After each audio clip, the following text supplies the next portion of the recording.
अपने देश के महिलाओं को, देश के गरीबों को सुपुर्द करने का काम करेंगे। मित्रों, प्रधानमंत्री जी ने जब देश की कमान संभाली तो दुनिया में हम 11वें अर्थव्यवस्था के रूप में जाने जाते थे। लोगों ने मजाक उड़ाया कि कैसा आदमी देश संभाल लिया गया है जिसको देश के बारे में तो कोई जानकारी ही नहीं है। मगर इस सभा के माध्यम से मेरी माताओं, बहनों, मेरे वरिष्ठ जनों, मैं आपको बताना चाहता हूं कि पिछले 10 साल में आज हमारा भारत देश दुनिया की 5वीं सबसे आर्थिक व्यवस्था बनके खड़ा हो गया है। और मोदी जी की गारंटी है कि अपने तीसरे कार्यकाल में देश को दुनिया की तीसरी सबसे बड़ी अर्थव्यवस्था बनाने का काम भारतीय जनता पार्टी की सरकार करने जा रही है। आखिरी बात मित्रों, मैं गाजीपुर के नजरिए से करना चाहूंगा। गाजीपुर का अपना एक मिजाज रहा है, गाजीपुर की अपनी एक प्रवृत्ति रही है हमेशा धारा के विपरीत बढ़ने की। जब देश में कांग्रेस की सरकार होती थी तो गाजीपुर के लोग कम्युनिस्ट पार्टी के नेता को चुना करते थे। और मित्रों, इसका परिणाम क्या हुआ? परिणाम ये हुआ कि हमारा जिला गाजीपुर, जो मां भारती की सेवा में सबसे आगे खड़ा रहता है, जब प्राणों को निछावर करने की बारी आती है तो गाजीपुर के वीर सपूत सबसे अग्रे पंक्ति में खड़े रहते हैं। मगर 60-65 वर्षों में हमारा जिला एक पिछड़े जिले के रूप में जाने लगा। मगर मित्रों, मैं आपको बताना चाहता हूं कि 2014 में इसी गाजीपुर की सम्मानित जनता ने जब प्रधानमंत्री नरेंद्र मोदी जी के हाथों को मजबूत करने का काम किया और आदरणीय मनोज सिन्हा जी को सांसद बना के दिल्ली भेजा तो हमारे गाजीपुर में 22,000 करोड़ की परियोजनाएं मूल रूप से धरातल पर उतारी गई।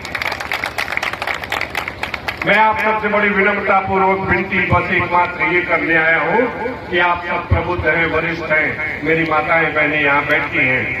आप तराजू के एक हिस्से में 2014 से 2019 के कालखंड को रखिए और तराजू के दूसरे हिस्से में 2019 से 2024 के कालखंड को रखिए और 2014 से 19 का भार अगर 4 गुना से ज्यादा नहीं हुआ तो अभिनव सिन्हा भाजपा के लिए वोट नहीं मांगेगा।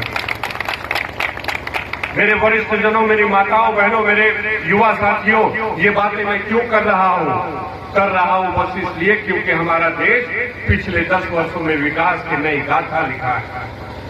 मगर किन्हीं न किन्हीं कारणों से हम गाजीपुर के लोग पिछले 5 साल में शून्यता के गर्त में धकेल दिए गए।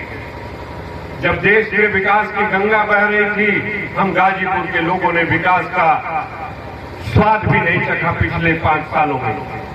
तो मैं आप सबसे विनती करने आया हूं कि जो गलती हमने 2019 में की वो गलती हम 2024 में ना दोहराएं और गाजीपुर के भविष्य के लिए, गाजीपुर के युवाओं के भविष्य के लिए, गाजीपुर के विकास के लिए हम आज इस सभा से संकल्प लेके जाएं कि आने वाली 1 तारीख को भारतीय जनता पार्टी के पक्ष में इतना मतदान करेंगे कि साइकिल का टायर पंचर होके इसी गाजीपुर के मिट्टी में गड़ जाएगा और पारसनाथ राय जी सांसद बनके दिल्ली में गाजीपुर का प्रतिनिधित्व करेंगे।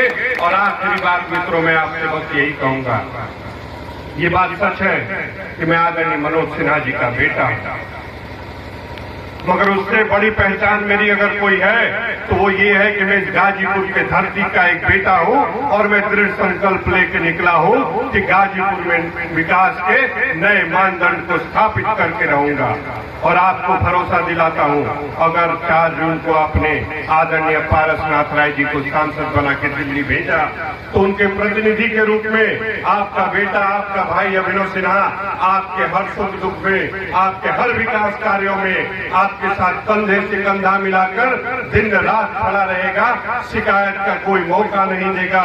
इन्हीं 4 शब्दों के साथ मैं अपने वाणी को विराम देता हूं। एक बार दोनों हाथ उठा के जयकारा लगाएंगे, भारत माता की, भारत माता की। बहुत बहुत धन्यवाद। योजनाओं को देने का काम भारतीय जनता पार्टी की सरकार ने किया है। 2-4 आंकड़े मैं आप सबके बीच रख के अपने 4 शब्द समाप्त करूंगा। मित्रों, हम सब जानते हैं कि प्रधानमंत्री मोदी जी ने घोषणा किया किसान सम्मान निधि का और याद करिए, हमारे ही देश में एक समय वो भी था जब देश के एक प्रधानमंत्री कहा करते थे कि दिल्ली से मैं 1 रुपए भेजता हूं, पहुंचते पहुंचते 85 पैसे गायब हो जाते हैं। मगर मित्रों, ये प्रधानमंत्री नरेंद्र मोदी जी की देन है, जिन्होंने भारत के कार्य संस्कृति को ही नहीं बदला बल्कि भ्रष्टाचार को उखाड़ के जड़ से कहीं दूर फेंकने का काम किसी ने किया तो प्रधानमंत्री नरेंद्र मोदी जी ने किया। आप याद करिए, 2014 से पहले का वो कालखंड, कोई दिन नहीं बीतता था जब अखबार के पहले पन्ने पे कभी हमें 2G घोटाला, कभी हमें कोयला घोटाला, कभी हमें अगस्ता वेस्टलैंड घोटाला